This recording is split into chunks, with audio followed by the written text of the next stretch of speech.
இன்றே டவுன்லோட் செய்து உங்கள் ஃபேவரட் ஷோக்களை என்ஜாய் பண்ணுங்க. அம்மா, நம்ம எல்லாரும் அவகிட்ட போய் பேசணும்ல.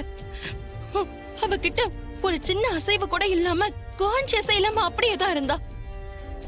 ஆனா அவளோட வீட்டுக்கார் போய் பேசினதும் லேசா கான்ஷியஸ் வந்து அவ கண்ணை இப்ப மூடி இருக்காமா. அப்போ அவங்களுக்குள்ள எவ்வளவு அன்னோன்யமும் அண்டர்ஸ்டாண்டிங்கும் இருக்கும். அவங்கள போய் பிரிக்க பாக்குறீங்களேம்மா, இது என்னமா நியாயம்?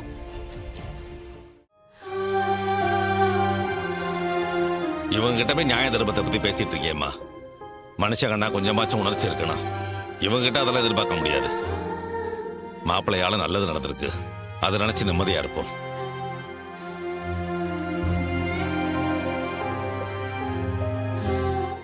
ஆபரேஷனுக்கான எல்லா ஏற்பாடையும் பண்ணியாச்சு.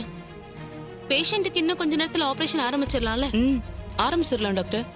அதுக்கு முன்னாடி அவங்க ஃபேமிலியை மீட் பண்ணி இந்த ஆபரேஷனை பத்தியும் அதுல இருக்க காம்ப்ளிகேஷனை பத்தியும் சொல்லி ஆகணும். ஆமா, அது ரொம்ப முக்கியம். அப்போதான் ஆபரேஷனை பத்தி அவங்களும் முழுசா தெரிஞ்சுப்பாங்க. நான் அவங்க கிட்ட பேசிட்டு வந்துடுறேன். நர்ஸ், வாங்க என் கூட சைன் வாங்கிட்டு வரலாம். டாக்டர், என் பொண்ணுக்கு எப்ப ஆபரேஷன் பண்ண போறீங்க? அத பத்தி சொல்லதான் இங்க வந்தேன். ஏற்கனவே சொல்லியிருக்கோம், இருந்தாலும் மறுபடியும் சொல்லி ஆகணும். உங்க பொண்ணுக்கு சிவியர் ஹெட் இன்ஜுரி ஆயிருக்கு. அதனால அவங்க அன்கான்சியஸ் சிச்சுவேஷன்ல தான் இருக்காங்க. அவங்களுக்கு ஸ்கேன் பண்ணி பார்த்ததுல மூளைக்குள்ள ரத்த கசிவு இருக்கு. அதோட மூளையை பாதுகாக்கிற எலும்புகள்லயும் ஃபிராக்சர் ஏற்பட்டிருக்கு. இதெல்லாம் சரி பண்ண ஒரு மேஜர் ஆபரேஷன் பண்ண வேண்டியது இருக்கு. டாக்டர், அந்த ஆபரேஷன் பண்ணா என் பொண்ணு பொழைச்சுப்பால்ல? அது மேஜர் ஆபரேஷன் மட்டும் இல்ல, ஒரு கிரிட்டிக்கலான ஆபரேஷனும் கூட. அதனால எதுவும் நடக்கலாம்.